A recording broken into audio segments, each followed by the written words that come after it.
everyone. I am Dr. Vinita Goyal. I am a cancer specialist. I am a radiation oncologist working at Max Super Speciality Hospital, Shalimar बाग, दिल्ली। मैं आज आपके साथ Covid से related कुछ important information और कुछ misconceptions को क्लियर करने की एक कोशिश करूंगी। So to begin with, I will start with the prevention of COVID. I am sure you all very well know about it. So when I talk about prevention, after a lot of theories, the first and the foremost thing for prevention of COVID is a well-worn mask. एक mask, face mask जिसको हमने अच्छे से पहना हो। अब अच्छे से मास्क पहनने का मतलब ये होता है कि the mask should face form a tight seal around our nose and our face area. अगर हमने मास्क को लूज पहना है या हमने उसको नोज या चिन के नीचे पहना है तो वो मास्क इनइफेक्टिव हो जाता है। उस मास्क हमें प्रोटेक्ट नहीं करेगा वो mask. If you're wearing a cloth mask, then it is a good idea to wear a double layer of cloth mask. अगर आप N95 मास्क पहन रहे हैं, then probably a well-fitted single layer mask is good enough for you. अगर आपको N95 mask नहीं available है या कोई और प्रॉब्लम है, then instead of cloth mask, it is desirable to use a surgical 3-ply mask. जो ब्लू कलर का मास्क आपने अक्सर सर्जन्स को कहीं कहीं पहने देखा होगा, उसको हम ब्लू सर्जिकल मास्क या 3-ply मास्क कहते हैं। That is also a very effective mask. Second aspect of prevention of Covid is that हम अपने घर से बाहर तभी निकलें, सोशल डिस्टेंसिंग को मेंटेन करना है। पहली बात यह कि हम अपने घर से बाहर तभी निकलें जब कोई इमरजेंसी हो।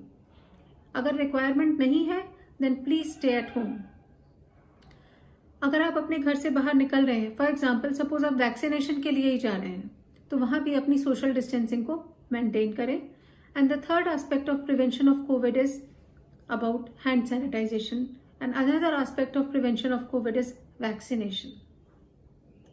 अब जब इंडिया में हमारे यहाँ वैक्सीन अवेलेबल हो गई हैं तो हम उसकी एफिकेसी के बारे में डिस्कशन को छोड़ के हम अपनी वैक्सीन्स को टाइम से लें। These are life saving vaccines, we must take them. So that is all about prevention of COVID infection. Now next I will talk about symptoms of COVID. COVID के symptoms के बारे में मैं आपको बताने के पहले ये कहूँगी, सबसे important चीज़ है डिनायल में नहीं रहना है। मेरे घर से तो कोई बाहर जाता नहीं है, मुझे तो कोविड हो नहीं सकता, मेरे फादर को कोविड हो नहीं सकता। Covid is going to be a universal disease, सबको होने वाली बीमारी है ये। तो इसलिए डिनायल में नहीं रहना है। डिनायल में रह के हम अपना और अपनी फैमिली का नुकसान करते हैं। कोविड के कुछ सिम्टम्स हैं जिनके बारे में आपको जानकारी होगी, जैसे कि फीवर होना, सोर थ्रोट होना, कॉफ होना, ब्रेथलेसनेस होना एक कोविड का साइन है। सपोज मुझे आज से पहले कभी ब्रेथलेसनेस नहीं थी, मुझे कोई अस्थमा या दमा जैसी बीमारी नहीं है, और अगर मुझे ब्रेथलेसनेस हो रही है then I will think of Covid first. आज के दिन में अगर किसी को भी फीवर है then that fever is COVID until proven otherwise. किसी को भी फीवर है तो ज़्यादातर चांसेस है कि वो कोविड के कारण ही है। कोविड के कुछ और भी सिम्टम्स हैं, जैसे कि loss of taste, loss of smell. ये ऐसे सिम्टम्स हैं जिनको हम फॉरन क्लिनिकली जिनसे हम कोविड को पकड़ सकते हैं। कुछ लोगों का ये भी कहना है कि उनके घर में जो बुजुर्ग हैं या वो खुद भी जिनको कोविड हुआ, उनको सिर्फ एक ही सिम्टम था कि उनको हेडेक हो रहा है, बॉडी एक हो रहा है, एक्सट्रीम फटीक हो रहा है कि उठने का मन नहीं कर रहा। ये भी एक कोविड का ही सिम्टम है और हम सबको इसको भी सीरियसली लेना है। कोविड का एक और भी सिम्टम है, कुछ लोगों को कोविड के सिम्टम में पेट खराब होता है, वॉमिटिंग होती है, लूज मोशंस होते हैं, भूख नहीं लगती है। तो ये सब भी कोविड के सिम्टम्स हो सकते हैं। तो please don't go for only classical symptoms of Covid कि मेरा तो सिर्फ पेट खराब है, मैंने कल बाहर खाना खाया था, मुझे फीवर नहीं है तो कोविड नहीं होगा। हमारी भलाई इसी में है कि हम अलर्ट रहें। तो अगर आप में से किसी को भी कुछ भी इस तरह के सिम्टम्स हैं तो फर्स्ट स्टेप इज आइसोलेशन। अपने आप को हम आइसोलेट करें ताकि हमारे जो बाकी फैमिली मेंबर्स या जहां भी हम काम कर रहे हैं वर्क एनवायरनमेंट में जो और बाकी लोग हैं, हम उनको अपना अगर इन्फेक्शन है तो पास ना कर दें। उसके बाद हम अपनी टेस्टिंग को प्लान करें। हम ये प्लान करें कि किस तरह से हमें अपने टेस्ट कराने हैं। कोविड के लिए 2 तरह के टेस्ट हैं जो आप सब लोग जानते होंगे। One is rapid antigen test and the other is RT-PCR test. RT-PCR test is suppose to be the gold standard, but उसकी किट्स की अवेलेबिलिटी का थोड़ा इशू है, प्लस रिपोर्ट आने में भी 2 से 3 दिन आज के दिन में लग जाते हैं। तो हम सभी को ये रेकमेंड करते हैं कि रैपिड एंटीजन टेस्ट जिसका रिजल्ट लगभग half an hour to 40 minutes में आ जाता है, आप पहले रैपिड एंटीजन टेस्ट कराइए। सपोज मैं अपना एग्जांपल लेती हूँ कि मुझे फीवर है और मैंने रैपिड एंटीजन टेस्ट कराया। Suppose rapid antigen test positive आता है तो उसके रिकन्फर्मेशन के लिए सेकेंड टेस्ट की जरूरत नहीं है। A positive test means that I have Covid, I do not need to reconfirm it. Suppose Covid मैंने रैपिड एंटीजन किया and my rapid antigen test is negative but I have symptoms, then I will do RT-PCR. Suppose I do RT-PCR and my RT-PCR also comes negative, but I have classical symptoms, then I will do other ancillary tests which may point towards COVID. For example, कुछ blood test हैं जैसे कि CRP, D-dimer या एक plane CT scan chest का जो help कर सकता है मुझे ये कंफर्म या रूल आउट करने के लिए कि मुझे कोविड है या नहीं है। तो मैंने अभी तक आपसे शेयर किया कि कोविड के कॉमन सिम्टम्स क्या हैं। मैंने आपसे शेयर किया कि हम डिनायल में ना रहें। मैंने आपको बताया कि आपको आइसोलेट करना है और जो सीक्वेंस ऑफ टेस्ट है वो मैंने आपसे शेयर की। So first test that has to be done is rapid antigen test. Second is if it is negative then I need RT-PCR. If both my tests RT-PCR and rapid antigen are negative and I have classical symptoms, then only I will go for additional tests like CT scan or the few of these blood tests. यहाँ पे मैं आपको एक और clarity देना चाहूंगी कि चाहे आपको रैपिड एंटीजन टेस्ट करना हो चाहे आपको RT-PCR करना हो, गवर्नमेंट आपसे नोटिफिकेशन के पर्पज से आपका हमेशा आधार कार्ड मांगती है। सो अपना आधार कार्ड जो है उसको हैंडी रखें। RT-PCR एक ऐसा टेस्ट है जो कुछ private labs home collection of sample करके भी आपको रिपोर्ट दे रही हैं, लेकिन जो रैपिड एंटीजन टेस्ट है वो होम कलेक्शन आज की डेट में अवेलेबल नहीं है। तो अगर आपको कोई भी सिम्टम्स हैं तो अपने घर के आसपास किसी भी हॉस्पिटल की इमरजेंसी में जाके आप रैपिड एंटीजन टेस्ट करा सकते हैं। सो मूविंग फॉरवर्ड, अब मैं आपसे कुछ बात करूंगी कि हमें मालूम है कि हम सारी सावधानियां ले रहे हैं, लेकिन फिर भी कल को घर में किसी को कोविड हो सकता है, तो हम क्या प्रिपरेशन अपने करके रखें अगर सपोज घर में किसी को कोविड हो जाता है तो कुछ चीज़ें हैं जिनको हमें अपनी हैंडी रखना पड़ेगा, अवेलेबल रखना पड़ेगा। उसमें आएगा आधार कार्ड होना चाहिए, आपका पैन कार्ड होना चाहिए, अगर आपके पास कोई इंश्योरेंस है तो आपका उसका मेडिकल कार्ड इंश्योरेंस का जरूर होना चाहिए। उसके अलावा हर पर्सन के पास अपना एक थर्मामीटर होना चाहिए और हर फैमिली के पास एक पल्स ऑक्सीमीटर भी होना चाहिए। पल्स ऑक्सीमीटर एक छोटा सा हाथ में पकड़े जाने वाला हैंड हेल्ड डिवाइस है जिससे हम अपनी ऑक्सीजन सैचुरेशन को मेजर कर सकते हैं। Now let me explain you what is the meaning of oxygen saturation. Oxygen saturation का मतलब है ये देखना कि हमारी बॉडी में, हमारे ब्लड में ऑक्सीजन की मात्रा कितनी है। कोविड बेसिकली हमारे लंग्स को अफेक्ट करता है और जब वो लंग्स को अफेक्ट करता है, एक न्यूमोनिया प्रोड्यूस करता है, तो बॉडी में ऑक्सीजन की कमी को प्रोड्यूस करता है।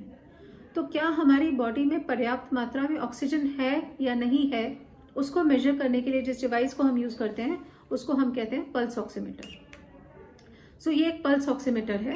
पल्स ऑक्सीमीटर को कैसे यूज करते हैं ये भी मैं आपको बताना चाहूंगी। पल्स ऑक्सीमीटर को अपनी मिडिल फिंगर में लगाते हैं, जो हमारी सेंट्रल फिंगर होती है उसमें लगाते हैं, और उसमें लगाने के बाद उसको स्टेबलाइज होने के लिए आधा से 1 मिनट का समय देते हैं। अगर आपको लगे कि जब आप उसमें रीडिंग देख रहे हैं तो रीडिंग कंटिन्यूसली फ्लक्चुएट हो रही है या चेंज हो रही है, देन इट इज एडवाइजेबल कि आप एक रीडिंग लें, उसको नोट करें, सेकंड रीडिंग लें, उसको नोट करें, और थर्ड रीडिंग लें, उसको नोट करें, और तीनों का एक एवरेज कैलकुलेट करें। अब ये भी समझना जरूरी है कि ये पल्स ऑक्सीमीटर हमें क्या रीडिंग्स देता है। एक जगह इसमें लिखा होता है PR। PR का मतलब होता है पल्स रेट, यानी कि हमारी नाड़ी की गति क्या है, हमारी हार्ट बीट किस रेट से है। दूसरी तरफ लिखा होता है SpO2। SpO2 का मतलब होता है ऑक्सीजन सैचुरेशन, कि हमारी बॉडी में ऑक्सीजन की रिक्वायरमेंट कितनी है। अब मैं आपको इनकी नॉर्मल रेंजेस के बारे में और इसको कैसे इंटरप्रेट करना है उसके बारे में बताऊंगी। हमारी जो नॉर्मल पल्स रेट रहती है आमतौर पे 70 to 90 के बीच में रहती है।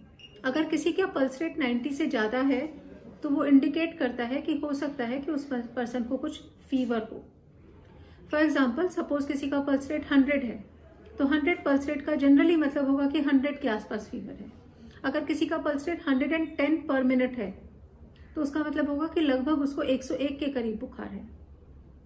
इस तरह से आप उसको इंटरप्रेट करेंगे। कोविड में ऐसा भी देखा गया है कि कभी कभी लोग कहते हैं कि हमारा शरीर बहुत टूट रहा है, हमें बहुत बॉडी एक हो रहा है। जब चेक कर रहे हैं तो थर्मामीटर में टेम्परेचर नहीं आ रहा, पर जब पल्स चेक कर रहे हैं तो वो 110, 120, 130 पर मिनट आ रही है, जिसका मतलब है कि कहीं कुछ फीवर है उनको, जो कि शायद पकड़ में नहीं आ रहा। ऐसी सिचुएशन में भी क्रोसिन लेने से उनको आराम मिल सकता है। Now coming to the next point which is about saturation और SpO2।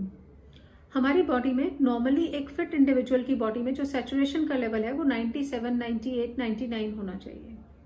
अगर सैचुरेशन का लेवल 95 से कम जा रहा है then it is a matter of concern. I will not say that you should panic, but it is something that you have to be aware about. लेकिन अगर यही सैचुरेशन लेवल हमारा 93 से कम जा रहा है या 90% से कम जा रहा है, then it is time, to probably consider going to a hospital. अब मैं आपको एक और एग्जांपल देती हूँ। सपोज मुझे आज के दिन फीवर है और मेरे को कोविड डिटेक्ट हो गया, तो मैं क्या करूंगी, मैं क्या स्टेप्स लूंगी। पहली चीज, मेरे पास पल्स ऑक्सीमीटर और थर्मामीटर है, तो उससे मैं अपना एक टेम्परेचर पल्स का चार्ट बनाऊंगी। एक पेपर पे हम चार्ट बनाएंगे, आज की डेट लिखेंगे, टाइम लिखेंगे। फॉर एग्जाम्पल मॉर्निंग में 6 o'clock मैंने अपना टेम्परेचर, पल्स, सैचुरेशन सब चेक किया।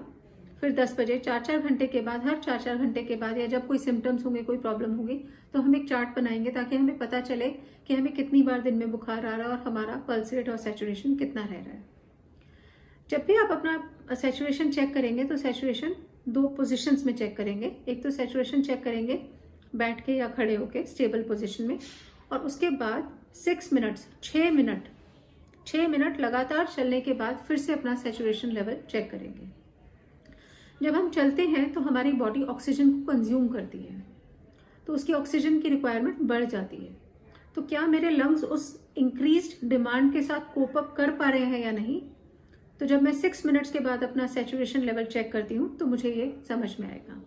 फॉर एग्जाम्पल सपोज मेरा बेस लाइन सैचुरेशन लेवल 98% था और वॉक करने के बाद वो सैचुरेशन लेवल 96% पे आ गया। I will say it is very good, क्योंकि मेरी सैचुरेशन वॉक करने के बाद सिर्फ 2% ही ड्रॉप की। लेकिन सपोज यही वॉक करने के बाद मेरा सैचुरेशन 92 पे आ गया, तो then I will be concern, then I will know that my lungs are not coping up with the increased stress. So इस तरह से ये 6 मिनट्स वॉक टेस्ट करके सैचुरेशन लेके हम घर पे असेस कर सकते हैं कि हमारा सिवियरिटी ऑफ लंग इन्फेक्शन कितना है। It is a very simple and effective and a doable test. So I will repeat once again, आपको खुद अपना टेम्परेचर, पल्स, सैचुरेशन ये सब मॉनिटर करना है, प्रेफरेबली एवरी 3 to 4 आवरली करना है, और या जब सिम्टम्स हो तब भी एडिशनली करना है। और जब भी आप अपना सैचुरेशन नोट कर रहे हैं then it has to be repeated after 6 minutes of walk test also. Now going forward, हम सब लोग ये जानते हैं कि आज सेकेंड वेव में जब सडनली पूरे इंडिया के ऊपर हेल्थ केयर सिस्टम्स के ऊपर बहुत स्ट्रेस आ गया है, तो हॉस्पिटल में बेड्स नहीं हैं। तो हम अपनी घर पे क्या देखभाल कर सकते हैं ताकि हमारे लंग्स जो हैं ये इंक्रीज्ड डिमांड को मीट कर सकें। उसका एक जो सिंपल और बहुत इफेक्टिव तरीका होता है उसको हम अपनी मेडिकल लैंग्वेज में बोलते हैं प्रोनेशन या प्रोनिंग। प्रोनिंग का मतलब होता है कि अपनी पेट के बल सोना, अपने बेली पे सोना, तो यानी कि उल्टा सोना जिसको हिंदी में कहेंगे। तो जब हम उल्टे सोते हैं तो हमारे लंग्स के जो पोस्टीरियर पार्ट्स होते हैं वहाँ पे जो हमारे लंग्स के स्पेसेस होते हैं उनमें भी एयर पहुँच जाती है, तो हमारे लंग्स का एरिएशन बढ़ जाता है, लंग्स की ऑक्सीजन कैपेसिटी बढ़ जाती है। तो आप अगर गूगल पे भी इस टर्म को जो मैं कह रही हूँ प्रोनिंग या प्रोनेशन को सर्च करेंगे तो आपको बहुत वीडियोस मिलेंगे। I will also share one video with you. तो उसमें ये दिखाया गया है कि किस तरह से हर 2-2, 4-4 घंटे में हमें अपनी पोजीशन चेंज करनी है। फॉर एग्जांपल हमें उल्टा लेटना है, लेफ्ट लैटरल लेटना है, राइट करवट से लेटना है, या जैसे बिल्कुल सीधा नहीं सो के थोड़ा सा रिकम्बेंट पोजीशन में अपना चेस्ट को ऊपर रखते हुए जो हॉस्पिटल के बेड्स की पोजीशन होती है उन पोजीशंस में लेटना है। इन सब से हमारी लंग्स की ऑक्सीजन कैरिंग कैपेसिटी बढ़ जाती है, उनमें ज़्यादा ऑक्सीजन जा सकती है और इस चीज़ की रिक्वायरमेंट कि हमें हॉस्पिटल जाना पड़े वो सब कम हो जाती है।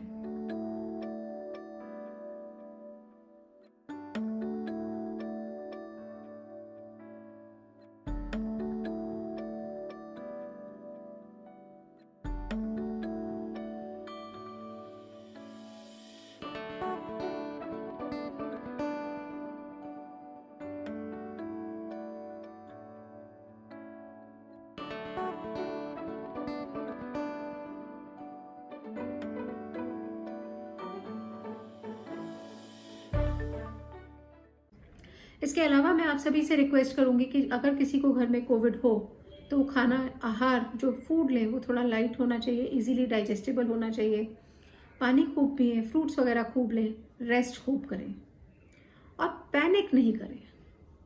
कुछ मेडिसिन हैं जो आप अपने साथ हैंडी रख सकते हैं। उसमें सबसे इंपॉर्टेंट चीज़ है क्रोसिन। अगर कभी भी फीवर है तो क्रोसिन को 4-4, 6-6 घंटे पे भी रिपीट किया जा सकता है। अपने एक फिजिशियन के कांटेक्ट में रहें, इस चीज़ को समझते हुए कि आपके फिजिशियंस भी इस वक्त बहुत स्ट्रेस्ड अप हैं। They are also handling a lot of patients, a lot more patients. उनकी अपनी फिजिकल बॉडी और मेंटल बॉडी पे भी बहुत स्ट्रेस है। So don't trouble them unnecessarily, but yes, if required, please do stay in touch with them and contact them. और सबसे important चीज़, positive रहें। पॉजिटिव मतलब कोविड से पॉजिटिव नहीं, मेंटली पॉजिटिव रहें कि हम इस बीमारी को, जब पूरी दुनिया मिलके लड़ रही है और साइंटिस्ट इतनी रोज़ नई मेडिसिन आ रही हैं, वैक्सीन आ रही हैं, टेस्ट आ रहे हैं, तो इसने तो घुटने टेकने ही हैं, इसने तो हारना ही है और हम सबको इसको मिलके हराना ही है। Thank you so much for your patient hearing. I hope this video helps all of you.